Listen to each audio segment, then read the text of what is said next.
السلام عليكم ورحمة الله. وعليكم السلام ورحمة الله.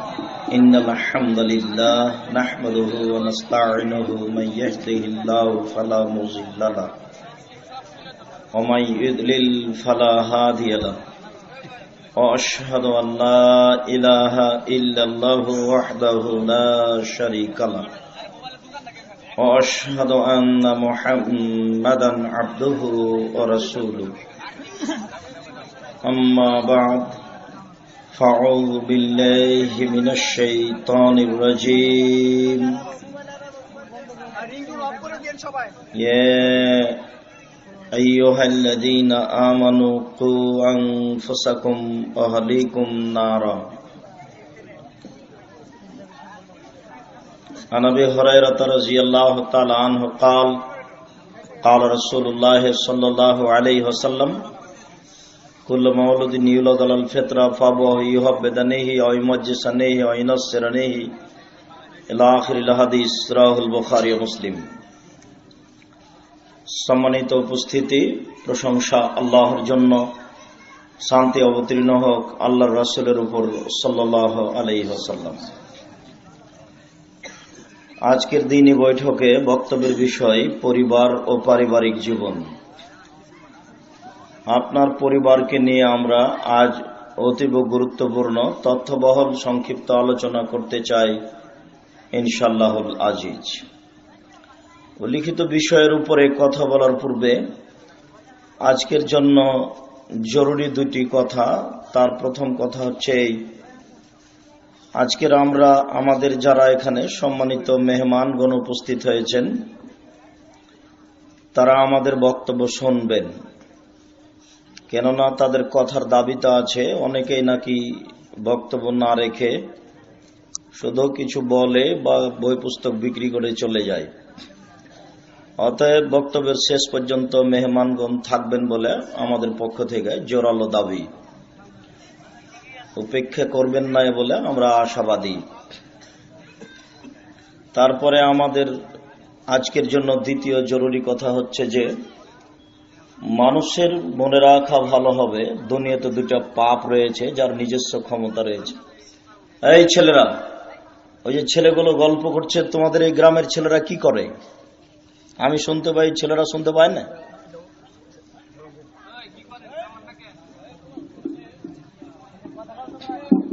তোমাদের জায়গা না হয় পাশে আর কোথাও জায়গার ব্যবস্থা করো।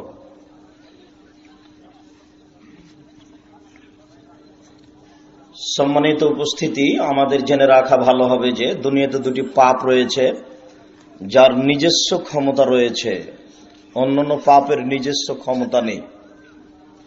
যেমন চুরি একটা পাপ, মহাপাপ। বিধান হলো চুরি করলে তার হাত কেটে নিতে হবে। এরপরেও যদি চুরি করলো, হাত কাটা হলো না, তোবা করলো, পাপ ক্ষমা হয়ে যাবে ইনশাআল্লাহ। যদি তোবা না করে তাহলে এই পাপ বিচারের মাঠে পাপের পাল্লায় উঠে যাবে। দুনিয়াতে এই পাপ তার কোনো ক্ষতি করবে না। একজন মানুষকে হত্যা করলো, মানুষ হত্যা করা মহাপাপ। একজন মানুষকে হত্যা করলে যত পাপ হয়, সারা পৃথিবীর মানুষকে হত্যা করলে তত পাপ হয়। এরপরেও যদি মানুষ হত্যা করার পরে তোবা করে তাহলে তার পাপ ক্ষমা হয়ে যাবে। যদি তোবা না করে তাহলে এই পাপ বিচারের মাঠে পাপের পাল্লায় উঠে যাবে। এই পাপ দুনিয়াতে তার ক্ষতি করবে না। আমরা আগে থেকে অবগত আছি যে একজন মানুষ 99 জন মানুষকে হত্যা করেছিল। 99 জন মানুষকে হত্যা করার পরে ফাতারাহেবান একজন দরবেশের কাছে আসলো ফতোয়া জিজ্ঞাসা করতে। দরবেশ মানে আবেদ, আলেম নয়। ও কোরআন হাদিস জানে না, আল্লাহকে চিনে না। এমনিতেই সুবহানাল্লাহ, আলহামদুলিল্লাহ, আল্লাহ আকবার বলে, তাসবিহ তাহলিল করে। এর নাম দরবেশ, এর নাম আবেদ। এরকম মানুষের নিকটে এসে বলল, আমি 99 জন মানুষকে হত্যা করেছি, আমার কি বাঁচার পথ আছে? তখন দরবেশ বলল, না, বাঁচার তোমার পথ নেই। কেননা আল্লাহর কত বড় ক্ষমতা, তার কত বড় দয়া, এটা দরবেশের জানা নেই। দরবেশ তার না জানার কারণেই কথা বলে ফেলল। তখন এই অপরাধী মনে করলো যে বাঁচার যখন পথ নেই, তাহলে তোমাকে আর রেখে কি হবে, তাকেও মারলো, 100 জন হলো। এরপরেও জিজ্ঞাসা করছে বাঁচার পথ কি, অমুক গ্রামে যাও, আলেম থাকতে পারে। যাওয়ার প্রস্তুতিতেই সময় শেষ, লাশ পড়ে আছে, জাহান্নামীরা জাহান্নামে নিয়ে যাবে, জান্নাতীরা জান্নাতে নিয়ে যাবে। তখন আল্লাহ তাআলা বলছেন ফেরেশতাকে, থামো, কিসমা বাইনাকুম কিসমা বাইনাহুম, কতদূর পায়ে হেঁটে গেছে আর কতদূর বাকি আছে তা তোমরা মেপে দেখো। তবে ও যখন মাটিতে পড়ে যায়, বুখারী মুসলিমের হাদিসে এসেছে, সে তার বুকটাকে ওই গ্রামের দিকে ঠেলে দিয়েছিল। ঠেলে দিয়ে দেখাতে চাচ্ছিল যে আমি অপরাধ করেছি, সেটা ভিন্ন কথা, তবে আমি বাঁচার পথ খুঁজছি, এটা তোমাকে আমি জানালাম আমার বুকটা ওইদিকে ঠেলে দিয়ে। মাপতে যখন ফেরেশতা আরম্ভ করেছেন, তখন আল্লাহ তাআলা যে গ্রামে লোকটা যাচ্ছিল সেই গ্রামকে বললেন তাকাররবি, তুমি একটু আগে আসো। আর যে গ্রাম থেকে যাচ্ছিল সেই গ্রামকে আল্লাহ বললেন তাবাদি, তুমি একটু পিছিয়ে হটো।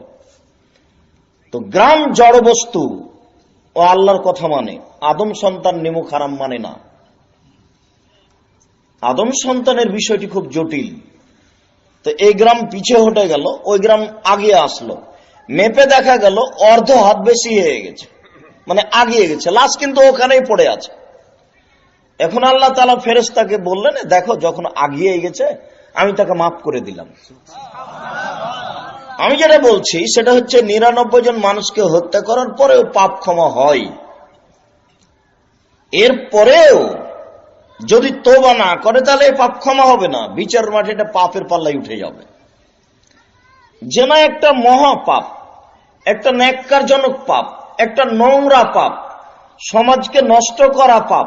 রাসূল সাল্লাল্লাহু আলাইহি সাল্লাম বলেন, আল বিকরু বিল বিকরি জিলদুম ওয়া তাগরিবু সানা ওয়া সাইয়্যিবু জানির রাজম।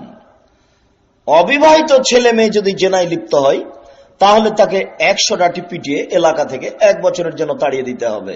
তিনি বলেন, বিবাহিত পুরুষ ও নারী যদি জেনায় লিপ্ত হয় তাহলে তাকে ইট ঢেল পাথর দিয়ে মেরে মেরে মেরে ফেলতে হবে। বিবাহ করার পরে কেউ যদি জেনায় লিপ্ত হয় তাহলে দুনিয়াতে তার অন্তত বেঁচে থাকার কোনো পথ নেই। দুনিয়াতে 3টা পাপ আছে, 3টা পাপের কারণে মানুষকে হত্যা করতে হয়। ওর চেয়ে বড় পাপ আছে কিন্তু হত্যা করতে হয় না। পৃথিবীতে সবচেয়ে বড় পাপ হচ্ছে আল্লাহর সাথে শিরক করা, এরপরেও শিরককারীকে হত্যা করতে হবে না। পৃথিবীর দ্বিতীয় মহাপাপ হচ্ছে পিতামাতার অবাধ্য চলা, এরপরে অবাধ্য ব্যক্তিকে হত্যা করতে হবে না। পৃথিবীর তৃতীয় মহাপাপ হচ্ছে মিথ্যা সাক্ষী দেওয়া, এরপরে মিথ্যা সাক্ষী দাতাকে হত্যা করতে হবে না। পৃথিবীতে 3টা পাপ আছে যে পাপের কারণে ব্যক্তিকে হত্যা করতে হয়।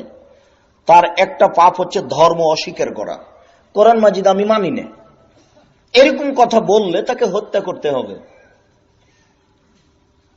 তবে তার বাঁচার পথ আছে। ফাঁসির এটা আপনার ওই দড়িটা তার ওই ফাঁসির এটা তার গলায় ঝুলিয়ে লাগিয়ে দেওয়া হয়েছে, টান টান হবে, এমত অবস্থায় ও বলছে আমার ভুল হয়েছে। ও যদি কথা ফিরিয়ে নেই তাহলে তাকে ফাঁস থেকে নামিয়ে নিতে হবে, হত্যা করতে হবে না। সে বেঁচে গেল, তার মানে বাঁচার পথ তার বের হলো। আপনি যদি আমাকে হত্যা করেন তাহলে আমার বাপ মা আপনাকে হত্যা করে নিবে, এটাই বিধান। তবে আপনার বাঁচার পথ আছে। আমার বাপ মা যদি বলে যাক তুমি করেছো, আমরা এই অন্যায় করবো, এটা তোমাকে করবো না, ছেড়ে দিলাম তোমাকে, তাহলে আপনি বেঁচে গেলেন, অথচ আপনাকে হত্যা করতে হবে, এটাই বিধান। 2, 3 হলো বিবাহ করার পরে কেউ যদি জেনা করে তাহলে তাকে হত্যা করতে হবে। এর দুনিয়াতে বাঁচার কোনো পথ নেই। বিবাহ করার পরে কেউ জেনায় লিপ্ত যদি হয় আর তাকে যদি বাঁচাতে হয় তাহলে মুহাম্মদ সাল্লাল্লাহু আলাইহি সাল্লামকে আবার দুনিয়াতে আসতে হবে। আমাদের নবী মুহাম্মদ সাল্লাল্লাহু আলাইহি সাল্লামকে আবার দুনিয়াতে এসে বলতে হবে যে আমি মুহাম্মদ বলছি, বিবাহ করার পরে যদি কেউ জিনা করে তাহলে তাকে বাঁচিয়ে নিতে হবে, আমি বলে গেলাম। যেহেতু তিনি দুনিয়াতে আর আসবেন না, কাজে এই বিধান আর কোনোদিন পরিবর্তন হবে না। বিবাহ করার পরে জেনায় লিপ্ত হলে তার ফলাফল হচ্ছে তাকে হত্যা করতে হবে, তার বেঁচে থাকার দুনিয়াতে কোনো পথ নেই। এরপরেও যদি সে তোবা করে তাহলে তার পাপ ক্ষমা হয়ে যাবে, যদি তোবা না করে তাহলে এই পাপ বিচারের মাঠে পাপের পাল্লায় উঠে যাবে, দুনিয়ায় তার কোনো ক্ষতি করবে না। বলছিলাম দুনিয়াতে দুটি পাপ আছে, তার নিজস্ব ক্ষমতা আছে। তার একটা পাপের নাম শিরক আর একটা পাপের নাম বিদআত। এর নিজস্ব ক্ষমতা আছে। শিরক করলে অতীতের নেকি নষ্ট হয়ে যায়, এটা তার ক্ষমতা। শিরক করলে আল্লাহকে অপমান করা হয়, শিরক করলে আল্লাহকে হেয় তুচ্ছ করা হয়, শিরক করলে আল্লাহকে উপেক্ষা করা হয়। শিরক করলে আপনার তো নেকি নষ্ট হবেই, শিরক করলে আপনার তো নেকি নষ্ট হবেই। আল্লাহ তাআলা আমাদের নবীকে বলছেন লাইন আশরাকতা লা ইয়াহবাতান্না আমালুক, আপনিও যদি শিরক করেন তাহলে আপনারও আমল বাতিল হবে। আমাদের নবীকে আল্লাহ বলছেন যে জনগণের তো শিরক করলে আমল বাতিল হবেই, আপনিও যদি শিরক করেন তাহলে আপনার আমল বাতিল হবে। তাহলে বিষয়টি খুব জটিল। যদিচ এমন একটা অশিক্ষিত দেশে, এমন একটা অশিক্ষিত যুগে, এমন একটা বর্বর যুগে বসবাস করছি যে শিক্ষিত মানুষ খুঁজে পায় না। কে যে শিক্ষিত মানুষ তা আমরা বুঝতে পারলাম না। 1947 সালের 14 আগস্ট দুই পাকিস্তান স্বাধীন হয়েছে। 1947 সালের 15 আগস্ট ইন্ডিয়া স্বাধীন হয়েছে। 1947 সালের 14 আগস্ট থেকে নিয়ে বাংলাদেশের মাটিতে, এদেশের মাটিতে কোন শিক্ষিত মানুষ শিক্ষামন্ত্রী হয়েছে তা আমাদের জানা নেই। এদেশের ছেলেরা ক্লাসের সূচনায় রবি ঠাকুরের গান বলে, এদেশের বাচ্চারা ক্লাসের সূচনায় রবি ঠাকুর হিন্দু মানুষের গান বলে, এই সম্বলিত গান বলে তারা ক্লাস সূচনা করে। অথচ এদেশের কোন মানুষ যদি বানাতে না পারে, তার যদি বিদ্যা বুদ্ধি না হয়, তাহলে তো নজরুলেরটা দিয়েই তো চলে। কত সুন্দর, থাকবো না আর বদ্ধ ঘরে, দেখবো এবার জগৎটারে, চল চল চল ঊর্ধ্ব গগনে বাজে মা দল। তুমি যদি বানাতে না পারো তো এটাই না, তাও তো চলে। রবি ঠাকুরের পুরো গানটা শিরক দিয়ে পরিপূর্ণ। ও তোমার আকাশ তোমার বাতাস, আমার প্রাণে বাজায় বাঁশি। কার আকাশ? আল্লাহর আকাশ। তাহলে পুরো গানটা শিরকে পরিপূর্ণ। এই গানটা চলবে কিনা এখন পর্যন্ত এদেশের শিক্ষামন্ত্রী হিসাব করতে পারেনি। 1947 সালের 14 আগস্ট থেকে নিয়ে এদেশের মাটিতে কোন শিক্ষিত মানুষ শিক্ষামন্ত্রী হয়েছে এটা আমি আব্দুর রাজ্জাক বলছি, আমার জানা নেই। কাপুরুষ সন্তান, তুমি এই দেশের জন্য বোঝা হলে কেন? তুমি এদেশের জন্য আগাছা হলে কেন? তুমি এদেশের গতি পরিবর্তন করতে পারো না? কাপুরুষের সন্তান, কাপুরুষ, তুমি ওর পিছনে ছোট কেন? তুমি জানো না ভোট শিরকি নীতি? তুমি ওখানে যাও কেন? শুনুন, পৃথিবীতে দুটি পাপ আছে যার নিজস্ব ক্ষমতা রয়েছে, তার একটি পাপের নাম শিরক। শিরক এদেশে আছে কিনা তা খুঁজে বের করতে হবে। আপনি যদি খুঁজে না পান তাহলে আপনি আমাদের বক্তব্যের আশ্রয় নেন, ইন্টারনেটে ঢোকেন, নাহলে পিস টিভিতে যান, আর না হলে মোবাইল ব্যবহার করেন। আমাদের বিদ্যা বুদ্ধি অনুযায়ী আমরা জাতির কাছে শিরক পেশ করেছি যতদূর আমাদের কুলিয়েছে। যদিচ আমার বুঝ অনুপাতে এদেশের পুরো মাটিটাই শিরকে পরিপূর্ণ, প্রতিটা মানুষ শিরকে পরিপূর্ণ। ভালো করে বুঝে রাখবেন, লোকমান হাকিম তার ছেলেকে বলছেন, বুনাইয়া লা তুশরিক বিল্লাহ ইন্নাশ শিরকা লাযুলমুন আযীম। বৎস, শিরক করো না, শিরক সবচেয়ে বড় অপরাধ। তাহলে শিরক সবচেয়ে বড় পাপ।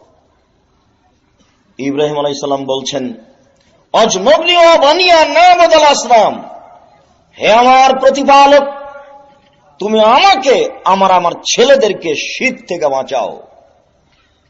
আমাদের নবী মুহাম্মদ সাল্লাল্লাহু আলাইহি সাল্লাম বলেন, লা তুশরিক বিল্লাহি ওয়া ইন কুতিলতা হুররিকতা, তোমাকে জ্বালিয়ে দেওয়া হলো, তোমাকে হত্যা করা হলো, শিরক করো না। তোমাকে কখন ফাঁসির মঞ্চে দেওয়া হলো, তুমি শিরক করছো দিন রাত মানে? আর এমন শিক্ষা প্রতিষ্ঠান, আর এমন জাতি, আর এমন শিক্ষক, আর এমন গতি যে কেউ বুঝে না, কেউ পড়তেও চায় না, কেউ জানতেও চায় না যে কোনটা শিরক। খায়, পায়খানা করে আর দিন কাটায়, ছাত্র শিক্ষক সবাই কিছুই না। রাজশাহী চাঁপাই নবগঞ্জ একটা ভাষা আছে, এমনিতে এরকম জায়গাতে বলে, আন্ধা কো আন্ধা পড়াতা হয়, অন্ধকে অন্ধ পড়াচ্ছে। 14 বার মাস্টার ডিগ্রি পাস করার পরে, লন্ডন থেকে আসার পরে, পিএইচডি করার পরেও বুঝতে পারল না শিরক কোনটা। আশ্চর্য। আমাদের নবী মুহাম্মদ সাল্লাল্লাহু আলাইহি সাল্লাম বলেছেন, বিদ্যা উঠে যাবে, মূর্খতা বেড়ে যাবে। এখন যদি আপনাদেরকে বলি যে 20 বছর পূর্বে এই গ্রামে যত শিক্ষিত ছিল আজকে তার চেয়ে কম না বেশি, আপনি এক বাক্যে বলবেন যে বেশি, তাহলে আল্লাহর নবী মিথ্যা কথা বলেছেন। নাউযুবিল্লাহি মিন যালিক। আল্লাহ নবী বলেছেন বিদ্যা উঠে যাবে, আর আপনি দেখছেন যে বিদ্যা বেড়ে চলেছে। যে বিদ্যা শিরক বের করতে পারে না, এই ছেলেটা মাস্টার ডিগ্রি পাস করেছে, বলেন ও কয়টা শিরক বের করতে পারে? আর করেও যদি তো বুঝে না, দিন রাত শিরক করে, দিন রাত তার শিরক করাই কাজ। অথচ পৃথিবীতে সবচেয়ে বড় পাপ হচ্ছে শিরক। বলছিলাম দুনিয়াতে দুটি পাপ আছে, তার নিজস্ব ক্ষমতা রয়েছে। তার একটি পাপের নাম শিরক, আরেকটি পাপ আছে তার নাম বিদআত। বিদআত করলে ইবাদত কবুল হয় না। বিদআত করলে আল্লাহ রাসূলকে হেয় তুচ্ছ করা হয়, বিদআত করলে আল্লাহ রাসূলকে উপেক্ষা করা হয়। রাসূল সাল্লাল্লাহু আলাইহি ওয়াসাল্লাম বলেন, মান আওয়া মুহদাসান লা ইকবালু আনহু আদল ওয়া সারফ, কেউ যদি বিদআতকে আশ্রয় দেয় তাহলে তার নফল ইবাদত কবুল হবে না, ফরজ ইবাদত কবুল হবে না, কোন প্রকার ইবাদত কবুল হবে না কেউ যদি বিদআতকে আশ্রয় দেয়। তাহলে বিদআত কি জিনিস সেটা জানতে হবে, মনে রাখা ভালো হবে। এই দুইটা পাপ মানুষের ধারণায় ভালো কাজ। শিরক মানুষের ধারণায় ভালো কাজ, বিদআত মানুষের ধারণায় ভালো কাজ। গাড়িটা আসছে বিবাড়িয়া থেকে, কুমিল্লা থেকে, শহরে ঢুকবে মহাখালীতে, বারবার ড্রাইভার কন্ট্রাক্টরকে বলছে, এই গোলাপ শাহের মাজারে 10টা টাকা দিও। বারবার বলছে, গোলাপ শাহের মাজারে 10টা টাকা দিও।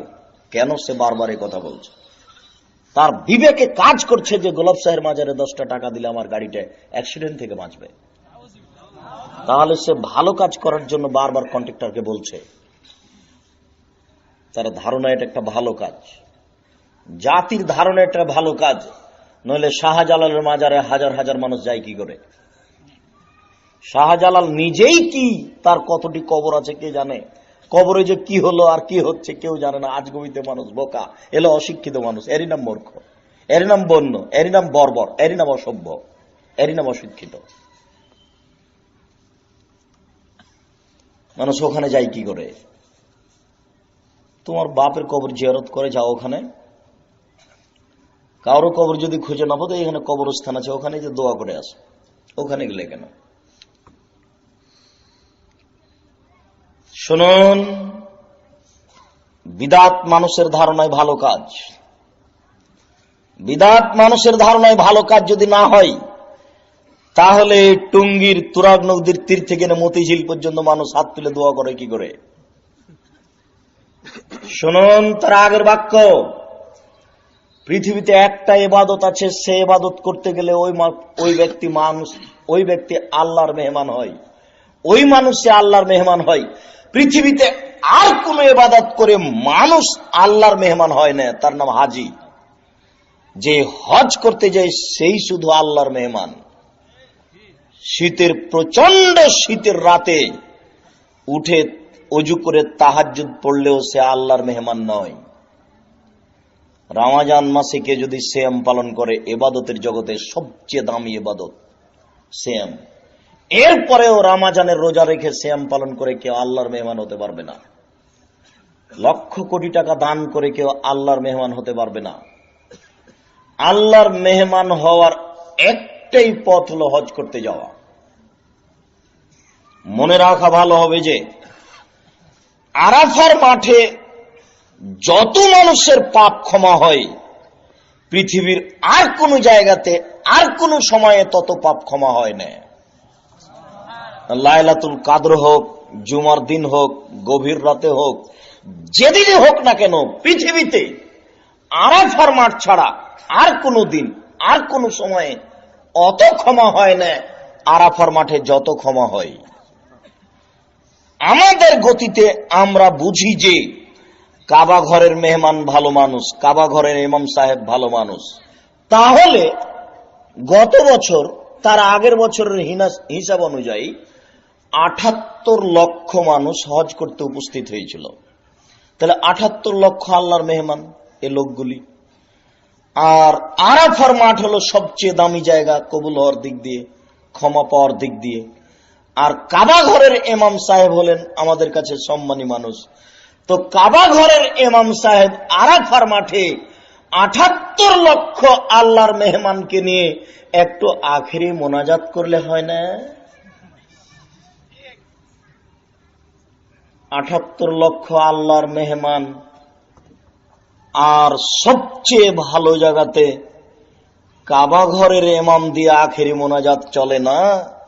আর তুরাগ নদীর তীরে পেশাব পায়খানার উপরে লক্ষ মানুষের ঘন্টা যাবত আখেরি মোনাজাত চলে। মানুষ বোকা হলে কি এমনি হতে হয়?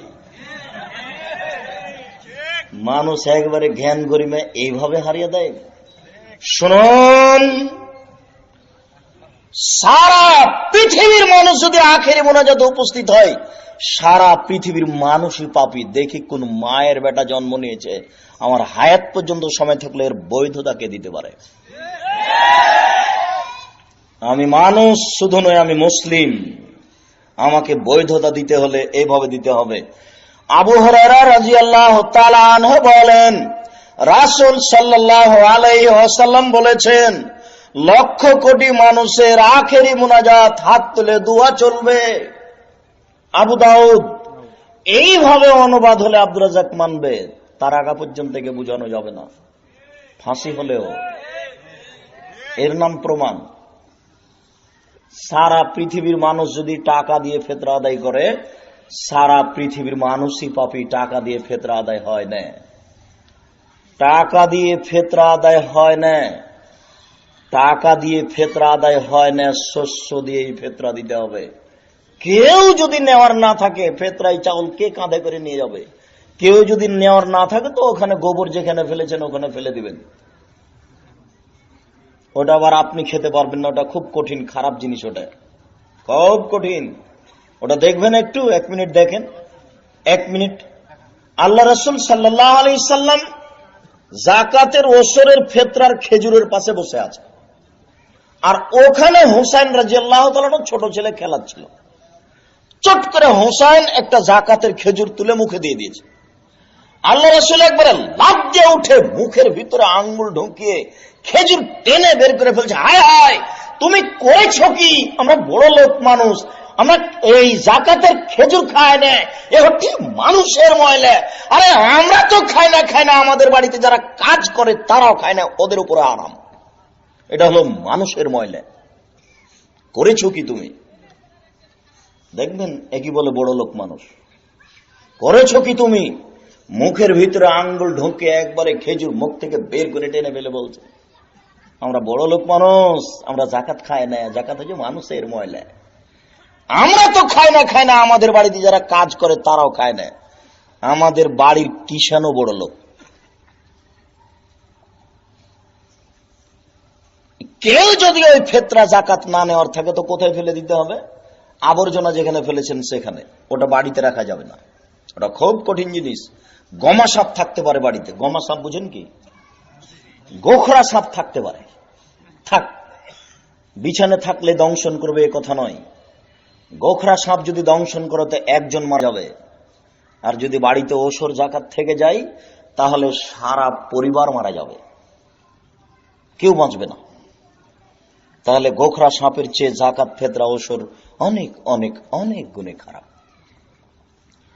যেমন ভাবে আমি তোমাকে বলেছি, তোমার হয়তো বা মনে আছে, তোমার বাপের জমিদারি আছে, তুমি বড় ব্যবসা করো, টাকা কম থাকলে তুমি কলা বিক্রি করে খাও, তার চেয়ে যদি কম থাকে তুমি চকলেট বিক্রি করে খাও। যদি চকলেট বিক্রি করে খাওয়ার টাকা না থাকে দিন মজুরি করে খাও, সারাদিন কাজ করো, 200 টাকা পাবা, জীবিকা নির্বাহ করো তুমি যুবক। যদি দিন মজুরি করে খেতে না পারো ভিক্ষা করে খাও। তোমার ভিক্ষা করে খাওয়া অনেক অনেক অনেক গুণে ভালো শ্বশুরের কাছে যৌতুক নেওয়ার চেয়ে। তোমার ভিক্ষা করে খাওয়া অনেক অনেক অনেক গুণে ভালো হারাম পন্থায় পয়সা উপার্জন করার চেয়ে। ঠ্যাঙ্গামারা, ব্রাক, আশা, ওই আপনার ওই গার্মেন্টস, এসব জায়গাতে চাকরি করে টাকা ইনকাম করার চেয়ে ভিক্ষা করা অনেক গুণে ভালো। ভিক্ষা করা অপছন্দ, বৈধ কাজ। ভিক্ষা করা অপছন্দ, বৈধ কাজ। তুমি যেটা করছো সেটা বৈধ নয়। বলছিলাম সম্মানিত দিনী ভাই, দুনিয়াতে দুটি পাপ আছে, তার নিজস্ব ক্ষমতা আছে। তার একটা পাপের নাম শিরক, আর একটা পাপের নাম বিদআত। দুইটা পাপই মানুষের ধারণায় ভালো কাজ। মানুষের ধারণায় যদি ভালো কাজ না হয় তো চলেন আপনার গাজীপুর বাজারে যান, মসজিদে দেখেন ওই লোকটা সালাম ফিরলো, আসসালামু আলাইকুম রহমতুল্লাহ, আসসালামু আলাইকুম রহমতুল্লাহ। এখন আপনি বলেন আল্লাহু আকবার, আস্তাগফিরুল্লাহ, এই করতে করতে চট করে মাথায় হাত দিচ্ছে। মাথায় হাত দিল কেন? তার ধারণায় যদি এটা ভালো কাজ না হয় তো মাথায় হাত দিল কেন? মাথায় হাত দিলে পাপ হবেই, 27 রজব রোজা রাখলে পাপ হবেই, 15 শাবান সিয়াম পালন করে রোজা থাকলে পাপ হবেই। আমাদের নবী মুহাম্মদ সাল্লাল্লাহু আলাইহি সাল্লাম বলেন, বৃহস্পতিবার আর সোমবার সাপ্তাহিক রিপোর্ট পেশ করা হয় মানুষের পাপ আর নেকি, বৃহস্পতিবার আর সোমবার।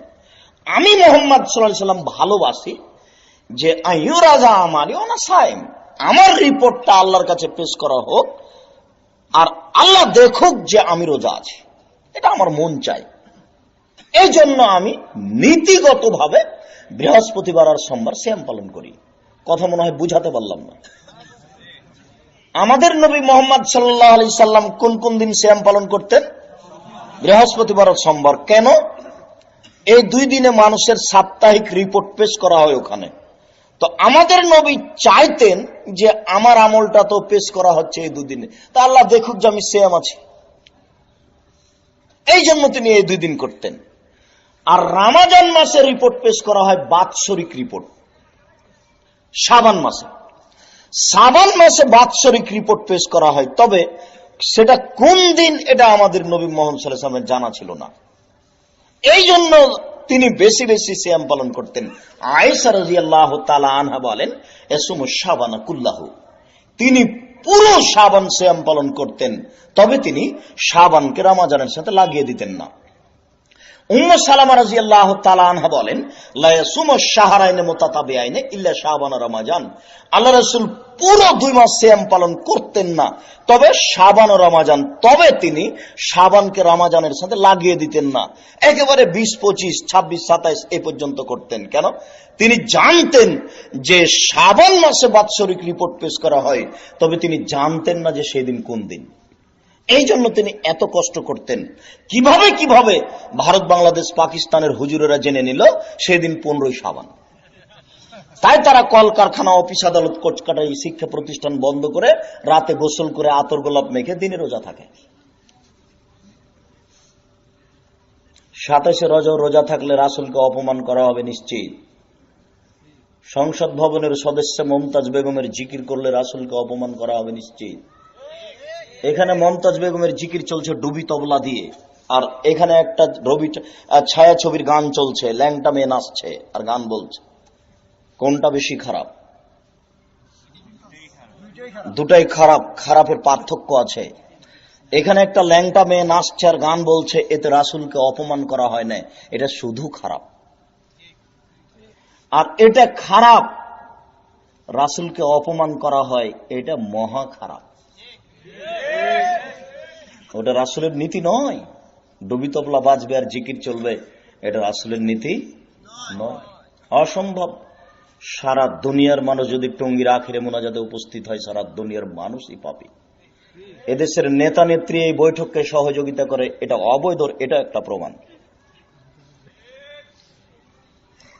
শুনুন, আজকের আলোচনার আমাদের দ্বিতীয় জরুরি কথাটি হচ্ছে এই, আমাদের জেনে রাখা ভালো হবে যে দুনিয়াতে দুটা পাপ আছে যার নিজস্ব ক্ষমতা আছে, মনে থাকবে না? তার একটি পাপের নাম শিরক আর একটি পাপের নাম বিদআত। এদেশের মাটিতে অসংখ্য শিরক রয়েছে, অসংখ্য বিদআত রয়েছে। একটু হাতের রাশি দেখে ভাগ্য পরীক্ষা করলে শিরক হয়, হাত চালিয়ে ভাগ্য পরীক্ষা করলে শিরক হয়, টিয়া পাখির মাধ্যমে ভাগ্য পরীক্ষা করলে শিরক হয়,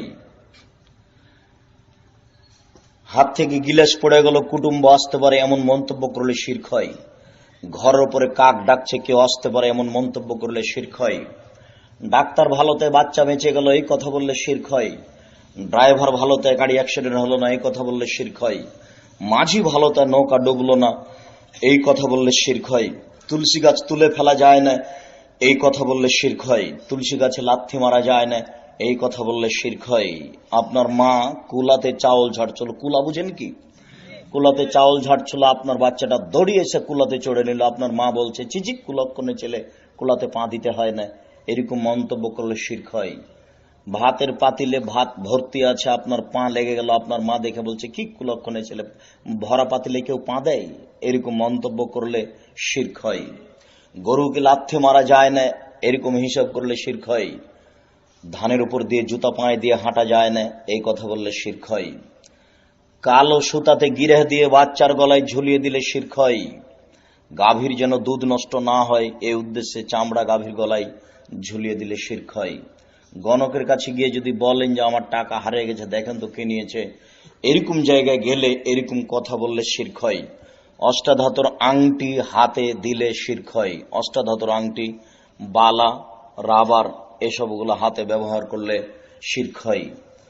আপনার ওই মাদুলি, কোরআন মাজিদের আয়াত ঢুকিয়ে সূরা ইয়াসিনকে ঢুকিয়ে মাদুলিতে দিয়ে গলায়, কোমরে, হাতে, মাজায় কোন স্থানে ঝুলালে শিরক হয়। দুই চোখের কসম করলে শিরক হয়। মায়ের নামে কসম করলে শিরক হয়। ছেলের মাথায় হাত দিয়ে কসম করলে শিরক হয়। মসজিদে গিয়ে কসম করলে শিরক হয়। কোরআন মাজিদে হাত রেখে কসম করলে শিরক হয়। জন্মদিবস পালন করলে শিরক হয়। মৃত্যু দিবস পালন করলে শিরক হয়। 16 ডিসেম্বর পালন করলে শিরক হয়। 26শে মার্চ পালন করলে শিরক হয়। 21শে ফেব্রুয়ারি পালন করলে শিরক হয়। শিখা চিরন্তন শিখাওয়ানির বান একে হিসাব করলে শিরক হয়। সংসদ ভবনে নীরবতা পালন করলে শিরক হয়। একটা জড় বস্তু পতাকা, এই পতাকাকে এভাবে হাত উঠিয়ে সম্মান করলে শিরক হয়। শুনুন, শহীদ মিনার তৈরি করলে শিরক হয়। শহীদ মিনারে ফুল চাপালে শিরক হয়। কবরে ফুল চাপালে শিরক হয়। কবরকে সম্মান করলে শিরক হয়। কবরের নিকটে মাথা নত করলে শিরক হয়। কবরের কাছে কিছু চাইলে শিরক হয়। নেতা নেত্রীর ছবি বাড়িতে ঝুলিয়ে সম্মান করলে শিরক হয়। নেতা নেত্রীর ছবি রাস্তাঘাটে ঝুলিয়ে রেখে সম্মান করলে শিরক হয়। যে কোনো মানুষের ছবিকে এভাবে সম্মান করলে শিরক হয়। সম্মানিত দিনী ভাই, এদেশের মাটিতে অসংখ্য শিরক রয়েছে।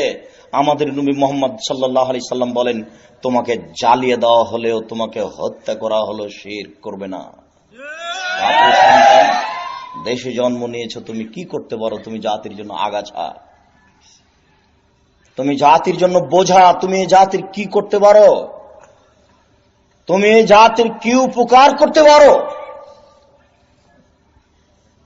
তোমার পিতামাতা তোমাকে উচ্চ শিক্ষিত করতে চেয়েছিল জাতির কল্যাণের জন্য।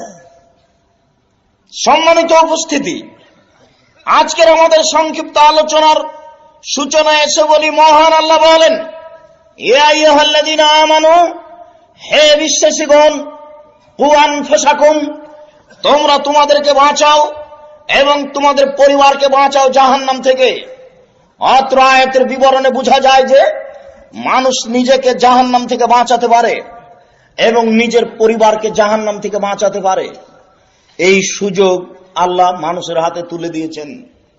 আল্লাহ নিজে বলছেন যে তুমি নিজেকে জাহান্নাম থেকে বাঁচাও এবং তুমি তোমার পরিবারকে জাহান্নাম থেকে বাঁচাও। নিজেকে জাহান্নাম থেকে বাঁচাবেন কি করে? আজকের জন্য আপনার পরিবার নিয়ে আলোচনা। আজকের জন্য আপনাকে জাহান্নাম থেকে বাঁচানোর মাত্র তিনটি পরামর্শ। আব্দুল্লাহ ইবনে মাসউদ রাদিয়াল্লাহু তাআলা আনহু বলেন, রাসূল সাল্লাল্লাহু আলাইহি ওয়াসাল্লামকে জিজ্ঞাসা করা হলো, মান নাজাত, বাঁচার পথ কি? এই ছেলে, ওই যে ছেলেটা দাঁড়িয়ে হাঁটছে আপনার পাশ দিয়ে, তা আপনি খেয়াল করেন না? ওর তো অনুভূতি নেই। ওর দিকে যত মানুষ দেখবে সে তো বুঝতে পারবে না আমার কথা। এক একটা বাক্যের 1 কোটি টাকা মূল্য, এটা হিসাব করতে হবে, তারপরে বসে থাকা। আপনাকে আমি কোনো কাহিনী শোনাতে আসিনি, ইসুফ জুলাখার কেসা বলে আপনাকে আমি পরিবর্তন করতে আসিনি। আপনার আকীদা আদর্শের পরিবর্তন চাই, এজন্য এসেছি। আর এইভাবে কথা বলতে চাই যে যেখান দিয়ে যাবে যেন কেটে চলে যায়, 20 বছর পরে যেন মনে থাকে। রাসূল সাল্লাল্লাহু আলাইহি সাল্লাম কণ্ঠস্বরে বক্তব্য দিতেন না। এই যা খাতাবা, তিনি যখন বক্তব্য দিতেন, আহমারা তাইনাহু, তার 2 চোখ লাল হয়ে যেত, ওয়াস্তাতা গাজাহু, তার রাগ বেশি হয়ে যেত, ওয়ালা সাউতুহু, তার কণ্ঠ উঁচু হয়ে যেত, কান্নাহু মুনজিরু জাইস, যেন তিনি সৈন্যদলকে ধমক দেখাচ্ছেন, এই করতে হবে, সেই করতে হবে, এখানে যাও সেখানে যাও। এটা ছিল তার কথার গতি। 2 চোখ লাল হয়ে যেত, কণ্ঠ উঁচু হয়ে যেত, ক্রোধ বেশি হয়ে যেত। কথা যেখান দিয়ে যাবে দাগ কেটে চলে যাবে, 20 বছর পরে যেন মনে থাকে। আপনাকে আমি মিঠা কেসা কাহিনী বলে আপনাকে আমি আনন্দ দিতে এসেছি? জি না, ভুল হিসাব। জাতির আকীদা আদর্শের পরিবর্তন চাই। দেশে নেতৃত্ব দিতে আসেনি, নেতৃত্ব দিয়ে জাতির পরিবর্তন করতে আসেনি। সংসদে গিয়ে নেতৃত্ব দিতে চায় না, যারা সংসদে আছে তাদের পরিবর্তন চাই। শুনুন, জাতিকে বলতে এসেছি নারীর নেতৃত্ব চলে না। যে দেশে নারীর নেতৃত্ব আছে সেই দেশে গজব নাযিল হবে, সে দেশে গজব নাযিল হবে, সে দেশে গজব নাযিল হবে। কাপুরুষের সন্তান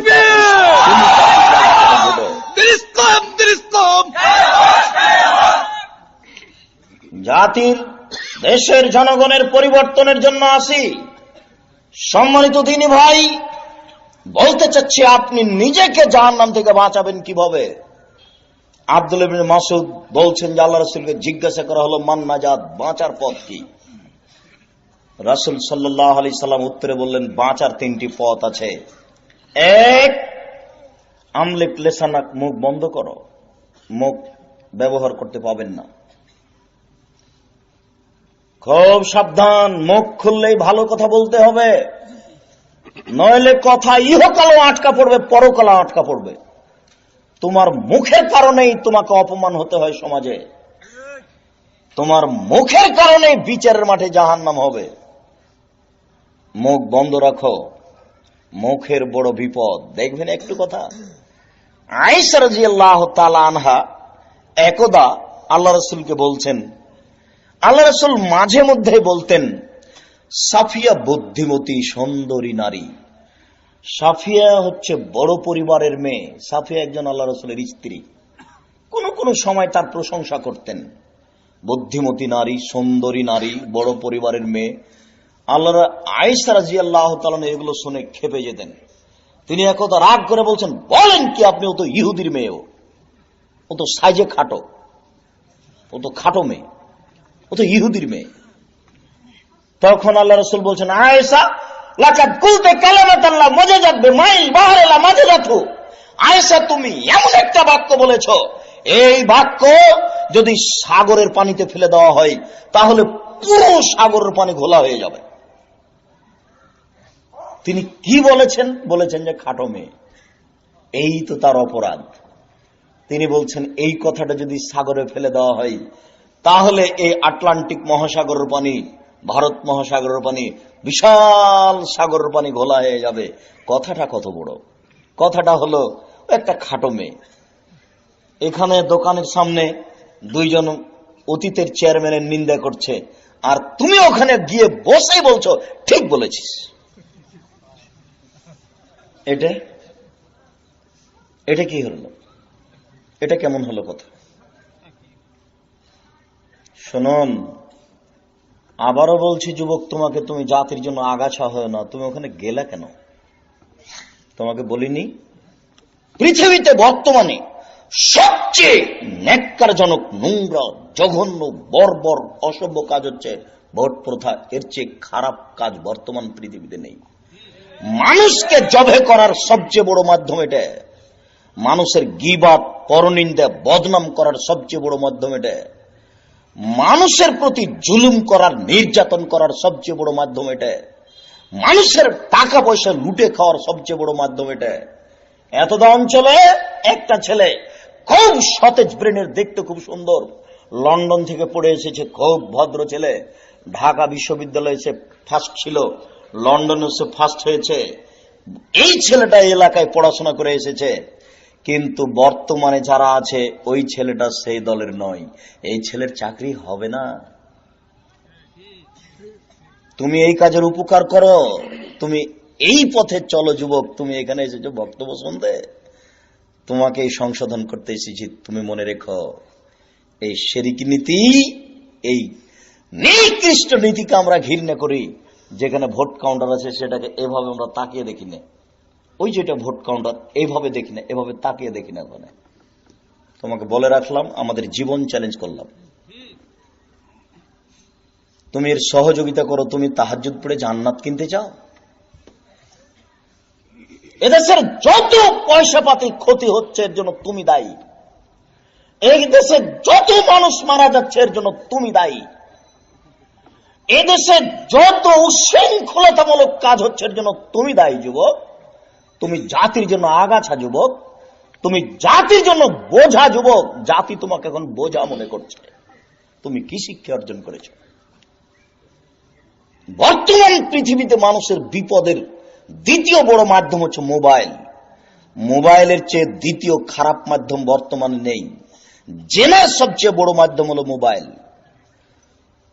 বাপ মা যখন থাকে না তখন ছেলে মেয়ে জেনার গল্প করে, যখন ছেলে মেয়ে থাকে না তখন বাপ মা জেনার গল্প করে, মা যখন থাকে না বাপ জেনার গল্প করে, বাপ যখন থাকে না মা তখন জেনার গল্প করে। প্রায় মানুষ এই মোবাইলে জেনার গল্প করে। প্রায় মোবাইলই আরেকজন মেয়ের নাম্বার আছে। এই যে কত বড় অপছন্দ, বিপজ্জনক মাধ্যম, আপনাকে আমি কি দিয়ে বুঝাই? আমাদের বিদ্যা বুদ্ধি কম, এই জন্য এইসব বিবরণগুলি আমরা জাতির কাছে স্পষ্ট করে পেশ করতে পারি না।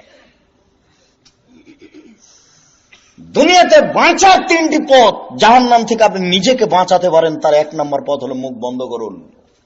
মুখে ভালো কথা ছাড়া বলবেন না, আজ থেকে মুখ বন্ধ। দুই, অলিয়াসা বাইতক, আপনি আপনার বাড়িকে প্রশস্ত করুন। জরুরি প্রয়োজন ছাড়া আপনি, আপনার স্ত্রী, আপনার ছেলে মেয়ে কেউ বাড়ি থেকে বের হবে না। দোকানে গেছেন তো, জিনিস কিনা পর্যন্ত দোকানের সামনে দাঁড়াবেন, তারপর 1 মিনিটও নয়। বাজারে গেছেন তো, ওই পান নিবেন, একটু তরকারি নিবেন, এই 3-4টা আইটেম কিনতে যতক্ষণ সময় লাগে তার 1 মিনিটও দেরি করবেন না। জরুরি প্রয়োজন ছাড়া আপনার স্ত্রী আপনার বাড়ি ত্যাগ করতে পারে না। ও চাচির বাড়ি যেতে পাবে না, খালার বাড়ি যেতে পাবে না, ফুফুর বাড়ি যেতে পাবে না, মায়ের বাড়ি যেতে পাবে না। জরুরি প্রয়োজন ছাড়াও কোনো বাড়ি যেতে পাবে না।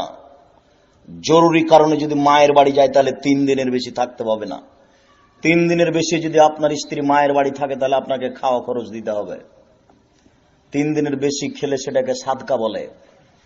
আমি বলি না আপনার শ্বশুরকে আপনি খাওয়া খরচ দেন, তবে দেওয়াই ভালো।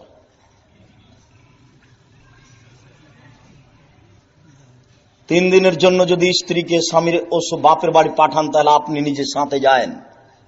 আল্লাহ রাসূল স্ত্রীকে কোথাও ছেড়ে রাখতে নিষেধ করেছেন। তিনি বলেছেন, তোমরা তোমাদের পরিবার উপরে 5টা জিম্মেদারি পালন করো।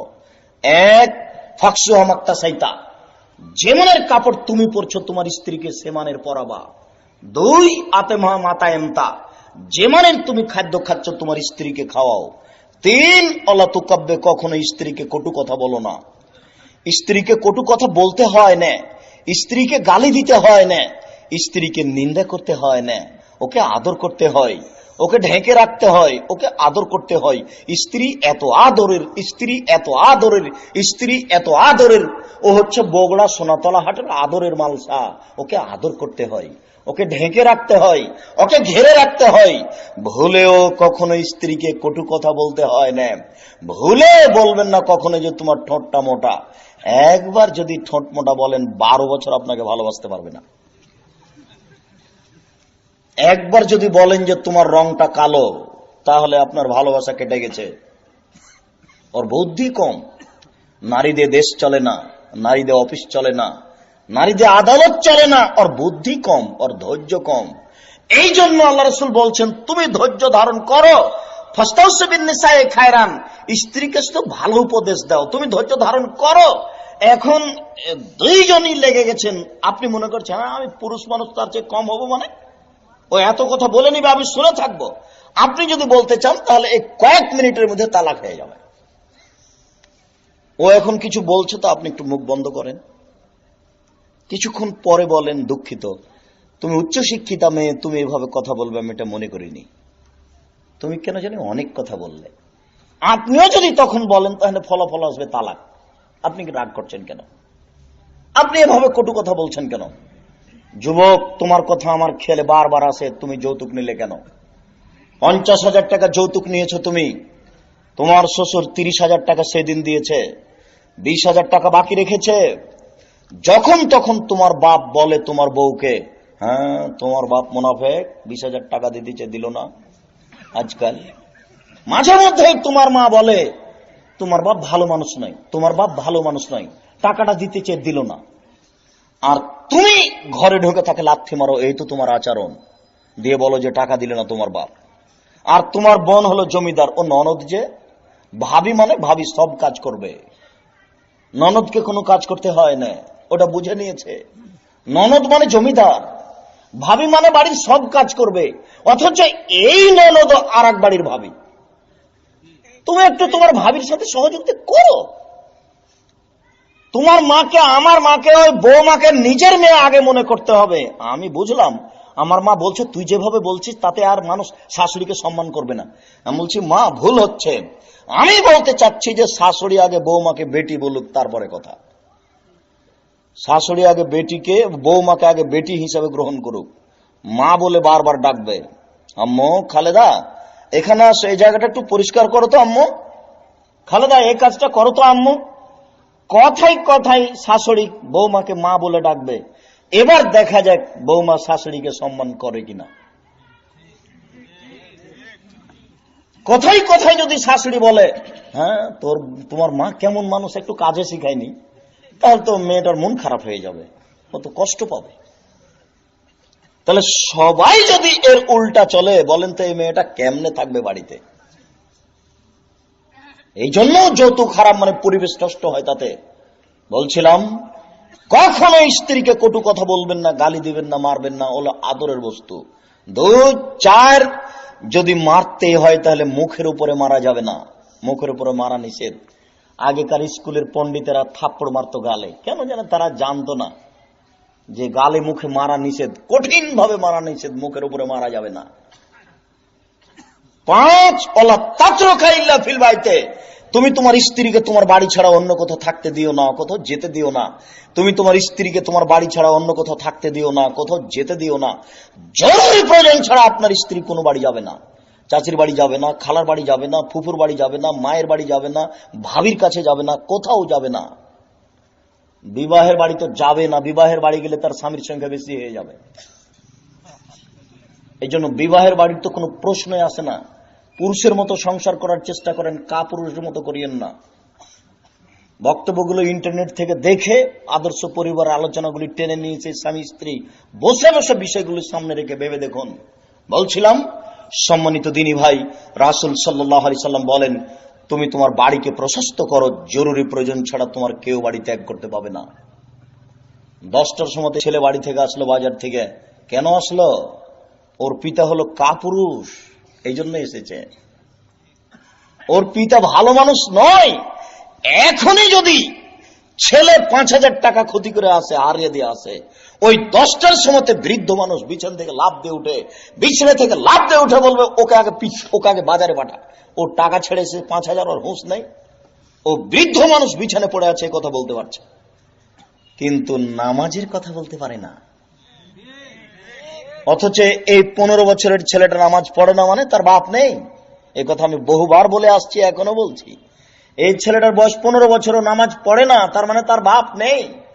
15 বছর বয়স নামাজ পড়ে না আর বাপ আছে, এ কথা ঠিক নয়। জন্ম দিতে পারলে বাপ হওয়া যায় না, ক্ষমতার নাম বাপ। প্রসাদ করাতে পারলেই মা হওয়া যায় না, ক্ষমতার নাম মা। দুধ পান করাতে পারলেই মা হওয়া যায় না, ক্ষমতার নাম মা। পাগলীয় বাচ্চা প্রসাব করাতে পারে, পাগলীয় বাচ্চাকে দুধ পান করাতে পারে, তাহলে আপনার স্ত্রী আর পাগলির মধ্যে পার্থক্য কি থাকলো? আপনার স্ত্রী মানে 15 বছরের বাচ্চা নামাজ পড়বেই। আপনার স্ত্রী মানে পিঠের চামড়া তুলে দেবো, আগে নামাজ তারপরে খাওয়া। বলো কি তুমি? 10টার সময় বাইরে থেকে আসলে মানে আমি তোমার মা বলছি, এরপরে যদি আমি তোমাকে মাগরিবের পরে কোনোদিন বাড়িতে আসতে দেখি, আমি তোমার মা বলছি, তোমার পিঠের চামড়া তুলে দেবো।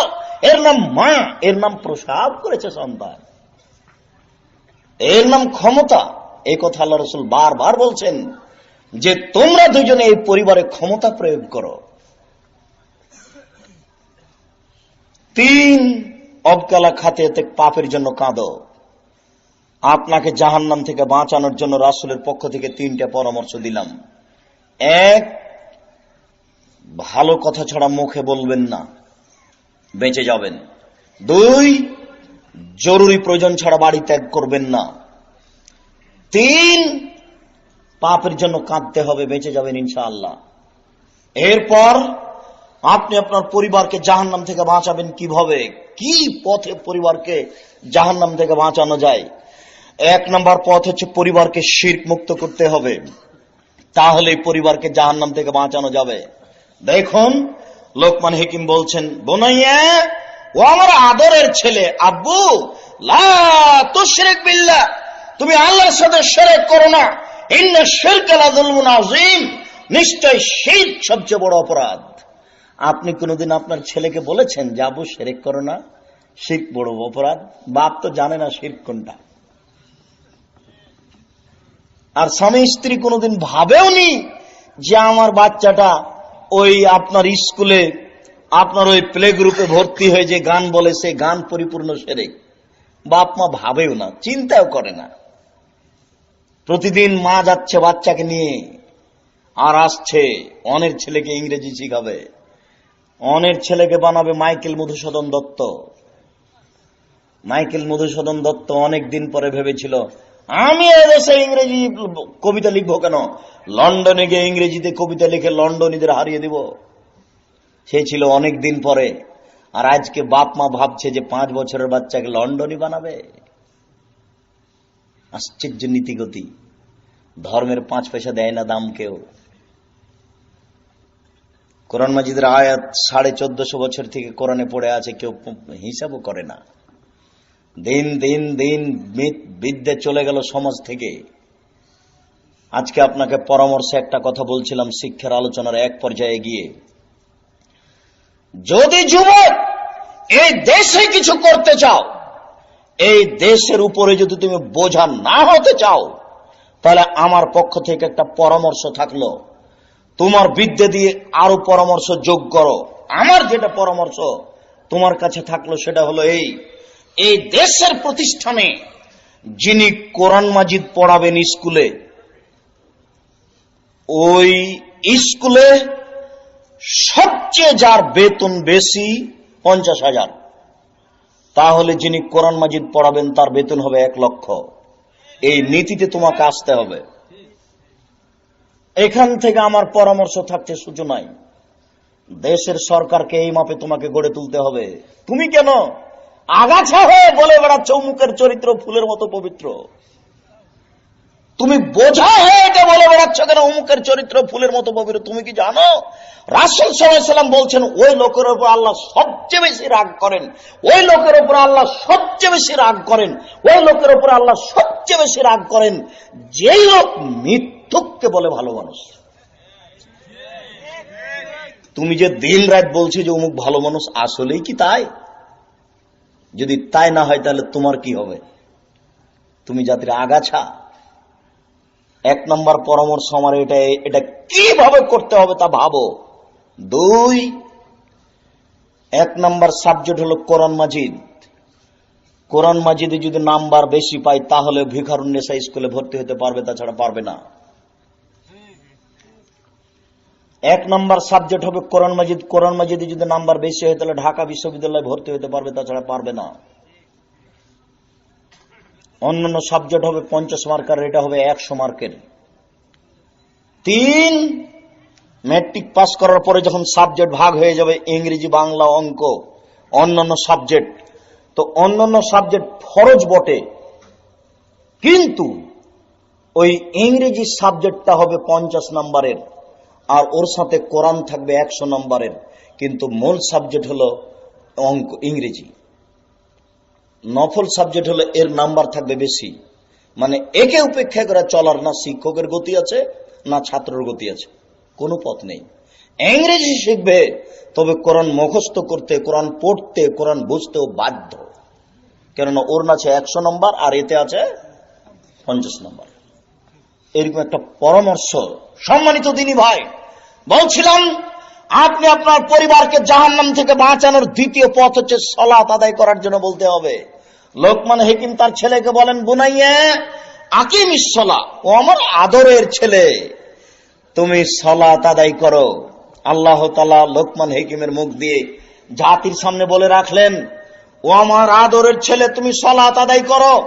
মহান আল্লাহ বলেন, ওয়ামুর আহলাকা বিসসালাত ওয়াসতাবির আলাইহা, তুমি তোমার পরিবারকে সালাত আদায় করতে বলো, নিজেও সালাত আদায় করো। পরিবারকে সালাত আদায়ের জন্য বলতে হবে, নিজেও সালাত আদায় করতে হবে। জাহান্নাম থেকে পরিবারকে বাঁচানোর দ্বিতীয় জরুরি কাজ হচ্ছে সালাত আদায় করা। পরিবারকে সালাত আদায় করতে বলা। রাসূল সাল্লাল্লাহু আলাইহি ওয়াসাল্লাম বলেন, মুরু আওলাদাকুম বিসসালাত আহম আবনাউ সাবি সিনিনা, তোমরা তোমাদের ছেলে মেয়েকে নামাজ পড়তে বলো যখন তার বয়স 7 বছর। ওয়াজরিবুহুম আলাইহা আহম আবনাউ আশরি সিনিনা, তোমরা তোমাদের ছেলে মেয়েকে সালাত আদায় করতে বলো পিটিয়ে যখন তার বয়স 10 বছর। পিটিয়ে সালাত আদায় করাতে হবে 10 বছর বয়সে। 10 বছর থেকে নিয়ে কতদিন পিটাতে হবে? 15 বছর পর্যন্ত। এক সালাতের কর্মসূচি হলো 8 বছর। কি করে? 7 বছর বয়সে আমি বললাম, আব্বু নামাজ পড়ো, আব্বু সালাত আদায় করো। এইভাবে আব্বু বলতে বলতে বলতে আমার 10 বছর বয়স হয়ে গেল, মানে 3 বছর। আদর করে বলতে হবে 10 বছর পর্যন্ত, মারা যায় না। আদর চলবে 10 বছর, 10 থেকে নিয়ে 15 বছর চলবে লাঠি। ওখানে 5 বছর, এখানে 3 বছর। সালাত এমন একটা ইবাদত যার কর্মসূচি হচ্ছে 8 বছর। 8 বছর যাবৎ ছেলে মেয়েকে সালাত আদায় করার জন্য বলতে হবে।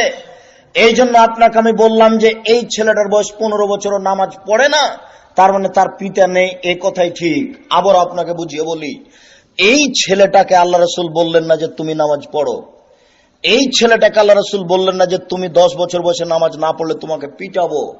রাসূল সাল্লাল্লাহু আলাইহি সাল্লাম ওই ছেলেরা পিতাকে বলছেন যে তুমি তোমার ছেলেকে নামাজ পড়তে বলো 7 বছর বয়সে। এরপরে ওই ছেলের পিতাকে আল্লাহ রাসূল বলছেন যে তুমি তোমার ছেলেকে পিটিয়ে নামাজ পড়াও যখন তার বয়স 10 বছর। একবার আল্লাহ রাসূল বললেন না, এই ছেলে তুমি নামাজ পড়ো, এই ছেলে তুমি নামাজ পড়ো, এই ছেলে তুমি নামাজ পড়ো, নাহলে পিটাবো। এইভাবে আল্লাহ রাসূল বললেন না। বলেন তো, এই ছেলেটা প্যান্ট কিনে আছে, যে প্যান্টটা টাকানোর নিচে আছে, ওই ছেলেটা বাজার থেকে কিনে নিচ্ছে প্যান্ট, যেন ওর বাপ কিনেছে। বাপ জাতিকে ক্ষতি করছে, বাচ্চাটাকে নষ্ট করেছে। আমাদের বাড়িতে তো ওই প্যান্ট আগুন দিয়ে জ্বালিয়ে দিবে, 5 মিনিট দেরি হবে না। ওই যে ছেলেটার জন্য আপনি গেঞ্জি কিনে নিয়ে এসছেন, তার উপরে ছবি আছে। মেয়ের জন্য যে জামাটা কিনে নিয়ে এসছেন তাতে একটা কাটিং এর ইয়ে আছে, আপনার ওই আপনার কার্টন আছে, ওটা তো আমরা কিনি নে। আপনি কিনেন কেন? বাড়ি এভাবে তৈরি করেছেন কেন? তো গাজীপুর জেলা, গাজীপুর জেলা মানে আমার দুর্বল দৃষ্টি। কি দুর্বল দৃষ্টি? ওই দেখেন ফাঁকা আছে, ওই দিক, এদিকে দুটা ঘর, এখানে একটা ঘর, তিনটা ওদিক ফাঁকা আছে। এই বাড়িতে আপনার বউ থাকে কি করে আমি নিজে বুঝি না। আগে চলেন একটু, আপনি চলে যান ময়মনসিংহ জামালপুর, বাড়ি তো চতুর্দিক ঘেরা আছে, এখন তো একটু কমে গেছে। আগে ছিল ডবল বাড়ি, ভিতর বাড়ি আর বাহির বাড়ি। তার মানে রাখাল কিষান ভিতর বাড়িতে যাবে না, সবসময় বাইরে থাকবে। আর আপনার বাড়ি না এমনিতেই আছেন সাতক্ষীরা খুলনার মতন, এদিকে একটা ঘর এদিকে একটা ঘর, মধ্যে গরুর গাড়ির রাস্তা। বলেন আপনি এইটা পরিবার কিভাবে টিকতে পারে? কিভাবে এই পরিবার কোরআন হাদিস অনুযায়ী থাকবে? কিভাবে এই পরিবার জান্নাত পেতে পারে? আমার নিজেরও বুঝে আসে না। নিজের চিন্তায় ভাবনা অন্যের উপরে তুলে দিয়েন না। সম্মানিত দিনী ভাই, পরিবারকে বাঁচানোর জন্য 3 নম্বর পথ হচ্ছে একরাহুল কালামা বাদালে সাহেব, একরাহুল নাওমা কাবালে সাহেব। এশার সালাতের পূর্বে কথা বলাকে আল্লাহ রাসূল ঘৃণা করতেন। এশার সালাতের পূর্বে ঘুমিয়ে যাওয়াকে আল্লাহ রাসূল ঘৃণা করতেন। পিতামাতার কঠিন দৃষ্টি হবে এর উপরে। এশার সালাতের পূর্বে এই পরিবারে কেউ ঘুমাতে পাবে না।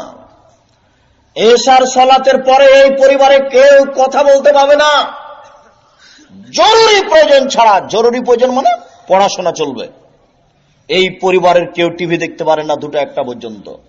এই পরিবারের কেউ রাত 10টায় দোকান থেকে আড্ডা পিটা আসতে পারে না। যদি আসে তাহলে এই পরিবারের পিতা হলেন কাপুরুষ, এর দ্বারা সংসার সুন্দর হবে না। আপনার কারণে আপনার পরিবার মাঠে মারা গেছে। আপনাকে আমি কি দিয়ে বুঝাই? আপনার পরিবারকে জাহান্নাম থেকে বাঁচানোর 4 নম্বর পথ।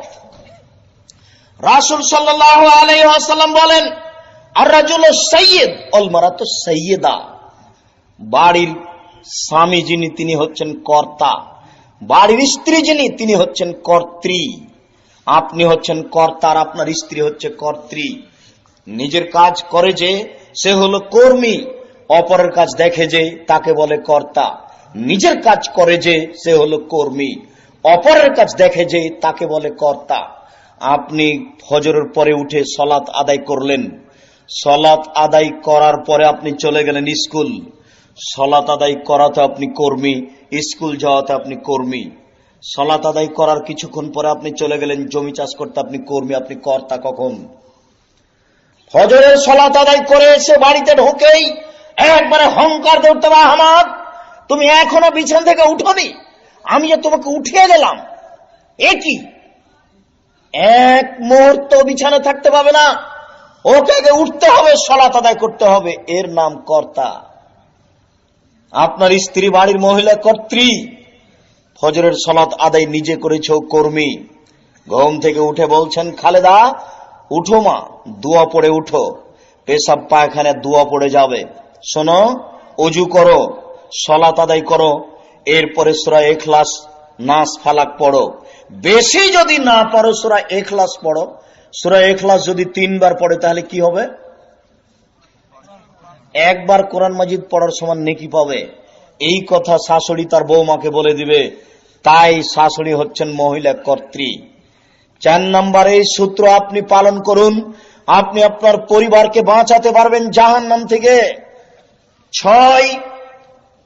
5 রাসূল সাল্লাল্লাহু আলাইহি সাল্লাম বলেন, জালিসুস সালিহ সাইয়্যে কা সাহিবিল মিসকে ওয়া নাফিকিল কিরি।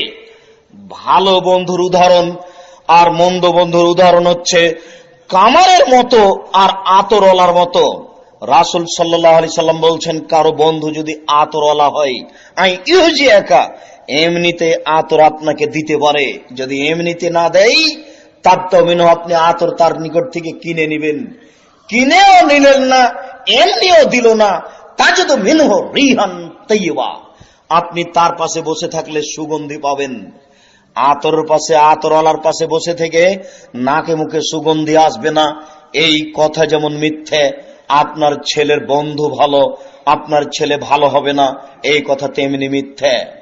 আতরওয়ালার পাশে বসে থেকে নাকে মুখে গন্ধ আসবে না, আতরের এই কথা যেমন মিথ্যে, আপনার মেয়ের বান্ধবী ভালো, আপনার মেয়ে ভালো হবে না, এই কথা তেমনি মিথ্যে। রাসূল সাল্লাল্লাহু আলাইহি সাল্লাম বলেন, কারো বন্ধু যদি কামার হয়, কর্মকার, তাহলে কামারের পাশে বসে থাকতে থাকতে আইয়ুরিকা সিয়াবাকা, কখনো আগুন ছিটকে এসে তোমার কাপড় জ্বালিয়ে দিতে পারে। অতএব বন্ধু যদি কামার হয় তাহলে কাপড় জ্বলে যাওয়ার সম্ভাবনা আছে। যদি কাপড় না জ্বলে, তাজেদু মিনহু রিহান খাবিসা, তুমি তার পাশে বসে থাকলে তোমার নাকে মুখে ধোঁয়া আসবে। কামারের পাশে বসে থেকে নাকে মুখে ধোঁয়া আসবে না, এই কথা যেমন মিথ্যে, আপনার মেয়ের বান্ধবী খারাপ, আপনার মেয়ে খারাপ হবে না, এই কথা তেমনি মিথ্যে। কামারের পাশে বসে থেকে নাকে মুখে ধোঁয়া আসবে না, এই কথা যেমন মিথ্যে।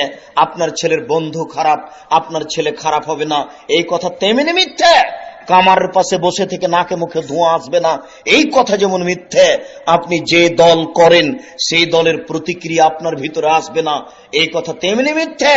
1 মিনিট আপনি দেখুন, দুইটা মেয়ে খালেদা আর হামেদা, এরা দুই বোন যমজ, মায়ের পেটে থেকে জন্ম নেওয়ার পরেই তারা একসাথে থাকে, খায়, পেশাব পায়খানা একসাথে করে, দেখতে খুব সুন্দরী, পড়াশোনায় দুইজনই ভালো, একজন ছেড়ে আর একজন থাকতে পারে না। এরকম ভাবে থাকতে থাকতে থাকতে মাস্টার ডিগ্রি পাস করলো, এবার দুইজনের সাথে বিবাহ হলো, একজন বিএনপি আর একজন আওয়ামী লীগ, তারা দুইজন আর কথা বলে না। কেন বলেন তো? বলে না, বলেন তো কেন বলে না? দুইজন স্বামীর প্রতিক্রিয়া তার ভিতরে ঢুকে গেছে, ওর প্রতিক্রিয়া ভিন্ন, এর প্রতিক্রিয়া ভিন্ন আসবেই। এই লোকটা দর্জি, ওর ছেলেকে দেখবেন মাঝে মধ্যে দর্জির গল্প করছে। এই ছেলেটা ব্যবসায়ী, দেখবেন এই লোকটা ব্যবসায়ী, দেখবেন তার ছেলে মাঝে মধ্যে ব্যবসার গল্প করছে, যে এখন ওই জিনিসটা দাম বেড়ে গেছে। ছেলেটা গল্প প্রসঙ্গে বলছে, এখন এই জিনিসের দাম বেড়ে গেছে। এই লোকটা মাস্টার, তার বাচ্চা মাস্টারের গল্প করবে। ওই ছেলেটা 4 স্টলে বসে বলবে, আহমদ নাকি খুব ব্রেনিয়ান ছেলে গো, আমার আব্বু বলছিল। কি বুঝলেন কথা? তার মানে তার আব্বু মাস্টার, তার আব্বা ওই খেতে বসে স্বামী স্ত্রী গল্প করেছে যে আমাদের স্কুলে একটা ছেলে আছে ক্লাস 9-এ, আহমদ, এত সতেজ ব্রেনের ছেলে। ওই গল্পটা তার ছেলে আবার দোকানে করছে। না, বুঝাতে পারলাম না মনে হয়। মানে বাপ মা যেমন হবে ছেলে তেমন হবে, ওইভাবে গড়ে উঠবে। 6, রাসূল সাল্লাল্লাহু আলাইহি ওয়াসাল্লাম বলেন, কুল্লু মাওলুদিন ইউলাদু আলাল ফিতরা, প্রত্যেকটা ছেলে মেয়ে ইসলামী ধারণ ক্ষমতা নিয়ে জন্মগ্রহণ করেছে। প্রত্যেকটা ছেলেই প্যান্ট টাকনুর উপরে রাখতে পারবে, টাকনুর উপরে রাখলো না কেন? প্রত্যেকটা ছেলে দাড়ি ছেড়ে দিতে পারবে, দাড়ি ছাড়লো না কেন? প্রত্যেকটা ছেলে নামাজ পড়তে পারবে, পড়লো না কেন? প্রত্যেকটা মেয়ে মাথায় কাপড় দিতে পারবে, মাথায় কাপড় দিল না কেন? চাদরকে ভাঁজ করে গলায় জড়িয়ে রাস্তাঘাটে হাঁটলো কেন? শুনুন, এর জন্য তার মা দায়ী।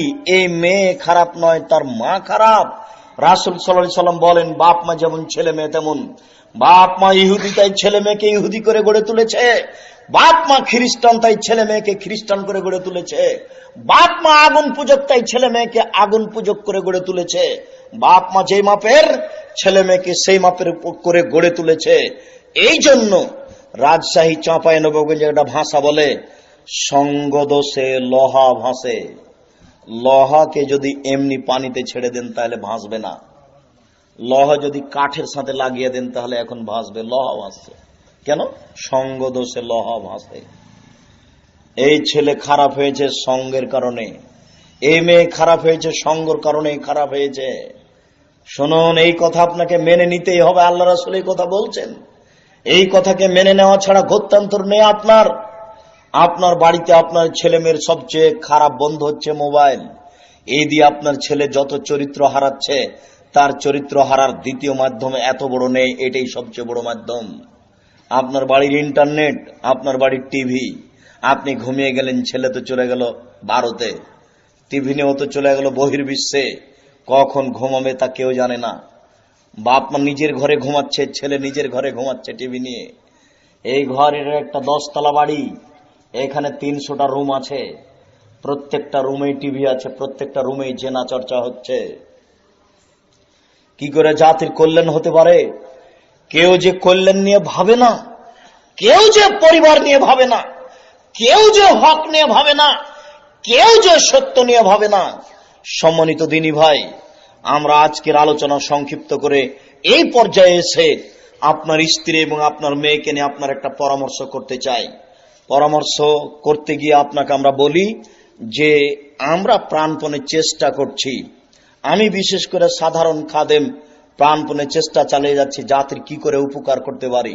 অনেক দিন থেকে ভাবছিলাম যে আমরা রাজশাহীতে একটা উন্নত মানের প্রতিষ্ঠান করেছি, ঢাকাতে কি করে একটা এ মানের প্রতিষ্ঠান করা যায়, এই চিন্তা ভাবনায় থাকছিলাম হঠাৎ করে দেখা গেল যে ওই পূর্বাচলের পাশে কাঞ্চন ব্রিজের পাশে রূপগঞ্জ, আপনার ওই দেবই বাজারের পাশেই হাটানো একটা গ্রামের বেশ কিছু লোক 12 থেকে 14 বিঘে জমি আমার হাতে হস্তান্তর করলো মাদ্রাসা করার জন্য। তো আলহামদুলিল্লাহ আমি তাদের এই দানকে স্বাগতম জানিয়ে ওই প্রতিষ্ঠান চালু করেছি। ওই প্রতিষ্ঠান প্রায় 6 থেকে 8 মাস থেকে চলছে। উন্নত মানের শিক্ষকের ব্যবস্থা করা হয়েছে, মাস্টার ডিগ্রি পাস ইংরেজি সাবজেক্ট, আরবি সাবজেক্ট এবং সৌদি আরব থেকে পড়ে আসা শিক্ষক, দারুল উলুম দেওবন্দ থেকে পড়ে আসা শিক্ষক, শিক্ষকদের মান খুব ভালো, কেউ কম নয়। আমি ওই চ্যানেলে প্রচার করে, আপনার পেপার পত্রিকাতে প্রচার করে আপনার ছেলেকে ফাঁকি দিতে রাজি নই। ওই প্রতিষ্ঠানে এখনো চতুর্দিক ঘেরা যায়নি।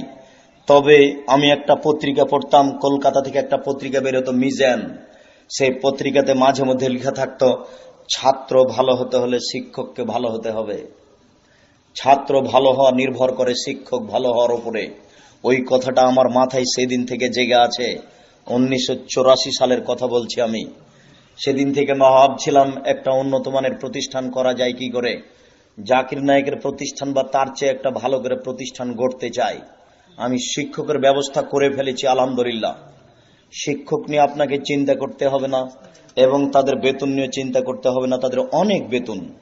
আমি আপনাকে পরামর্শের জন্য বলছি, এই প্রতিষ্ঠানটাকে আরো উন্নত মানের কিভাবে করা যায় এ ব্যাপারে আপনি প্রথমত বুদ্ধি দিবেন, দ্বিতীয়ত আপনি আপনার ছেলে দিবেন।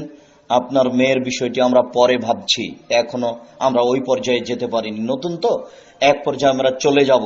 আপনি আপনার ছেলেকে এই প্রতিষ্ঠানে উন্নত মানের শিক্ষার জন্য পরিকল্পনা নিতে পারেন। যে পরামর্শ আপনাকে দিলাম এই পরামর্শ অনুযায়ী আমি আগে বাড়ছি। আপনার স্ত্রীকে নিয়ে পরামর্শ আপনাকে নিয়ে আগাচ্ছে। একটু দেখুন, কয়েকজন ইহুদি আল্লাহ রাসূলের দরবারে এসে বলল, আসসালামু আলাইকুম, আপনার মরণ হোক। তা আল্লাহ রাসূল উত্তরে বললেন, ওয়ালাইকুম, তোমাদের হোক।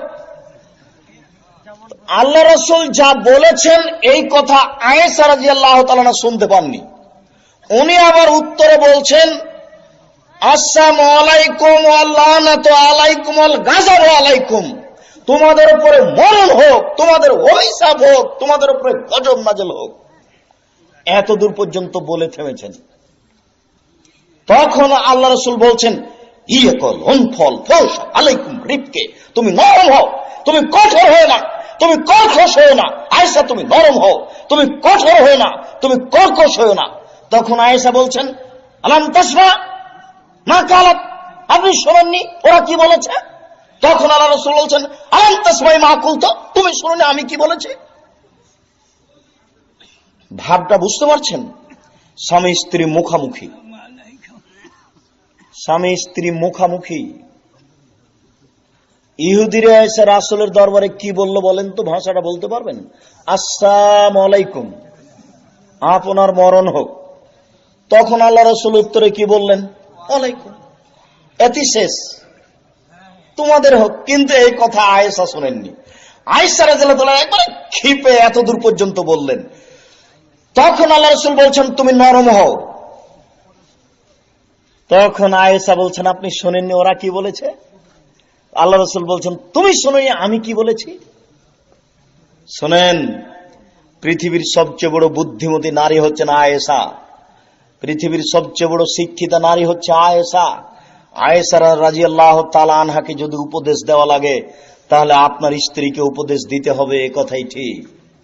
আপনি এটা মূল্যায়ন করার চেষ্টা করুন। পৃথিবীতে সবচেয়ে বড় শিক্ষিতা নারী হচ্ছে আয়েশা। এবার আপনার মেয়েকে নিয়ে একটা পরামর্শ। আয়েশা রাদিয়াল্লাহু তাআলা আনহা বলেন, আমরা এক সফর থেকে আসছিলাম, আস্তে আস্তে গলার হার হারিয়ে গেল, গলার হার খুঁজে পায় না, সালাতের সময় হয়ে গেছে, আমরা ওযু করতে পারি না, নামাজ পড়তে পারি না। জনগণ আমার আব্বাকে গিয়ে অভিযোগ করলো। আমার আব্বা বলল, কি ঘটনা? বলে, আপনার মেয়ে হার হারিয়েছে। আবু বকর সিদ্দিক রাগ করে এসে মেয়ের এই কোমরের উপরে মারলেন। ওই সময়তে মেয়ের স্বামী জামাই মেয়ের উরু রানের উপরে মাথা দিয়ে শুয়েছিলেন। আয়েশা রাদিয়াল্লাহু তাআলা আনহা বলেন, এত জোরে মারলেন তিনি যে আমার স্বামী আমার উরু রানের উপরে মাথা দিয়ে ঘুমিয়ে না থাকলে আমি মায়ের কারণে দূরে সরে যেতাম। আপনাকে হাদিসের বাস্তবতা আপনাকে আমি কি দিয়ে বুঝাই? সবচেয়ে বড় মানুষে মারলেন, আবু বকর সিদ্দিক রাদিয়াল্লাহু তাআলা আনহু মারলেন। সবচেয়ে বড় মানুষের সামনে মারলেন, মুহাম্মদ সাল্লাল্লাহু আলাইহি সাল্লামের সামনে মারলেন। সবচেয়ে বড় মহিলাকে মারলেন, জামাইয়ের সামনে মারলেন। পূর্ণ যুবতী মেয়েকে মারলেন, বিবাহদারী মেয়েকে মারলেন। এত বড় বাপে এত বড় বেটিকে এত বড় জামাইয়ের সামনে মেরে দিলেন। ভুল কোথায় হারটা হারিয়ে গেছে তিনি খেয়াল করেননি, এই জন্য মেরে দিলেন। আর আপনার মেয়েটা ক্লাস 10-এ পড়ে, মাথায় কাপড় না দিয়ে দিন রাত এভাবে নগ্ন হেঁটে বেড়াচ্ছে, আপনি তাকে একটা ধমকও দিতে পারেন না। আপনি আবার বাপ, আপনার মতো কাপুরুষ পিতা আমরা চাই না। শুনুন, আপনার মতো কাপুরুষ পিতার আমরা বেঁচে থাকা চাই না। এতিম মেয়ে যদি দুনিয়াতে খেতে পাই, তাহলে আপনার মেয়েও খেতে পাবে। অতএব আপনার জন্য কামনা করি পুরুষে বেঁচে থাকা। দেখুন, মেয়ে কোনোদিন বাপের কাছে বড় হয় না। আয়েশা রাদিয়াল্লাহু তাআলা না বিবাহদারী মেয়ে, জামাইয়ের সামনে পূর্ণ যুবতী মেয়েকে পিতায় মেরে দিলেন। 7 ছেলের মা হলেও মেয়ে কোনোদিন বাপের কাছে বড় হয় না। অতএব পরিবারকে সুন্দর করার চেষ্টা করুন। সম্মানিত দিনী ভাই, আজকের আলোচনার পুনরাবৃত্তিতে আপনাকে আমি বলতে চাচ্ছি, শিরক বেদাত থেকে বেঁচে থাকুন, পরিবারকে সুন্দর করার চেষ্টা করুন, উচ্চ শিক্ষা অর্জন করে নিজের কল্যাণ করুন, জাতির কল্যাণের আশা করুন। প্রতিপালক, আমাদের যারা মারা গেছে তুমি তাদের কবরের শাস্তি মাফ করো। আমরা যারা অসুস্থ তুমি তাদের আরোগ্য দান করো। আমরা যারা বেঁচে আছি তুমি তাদেরকে তোমার রাসূলের পদ্ধতি অনুযায়ী চলার তৌফিক দান করো। এই দাবি, এই দোয়া তোমার দরবারে রেখে আজকের সংক্ষিপ্ত আলোচনা এখানে শেষ করছি।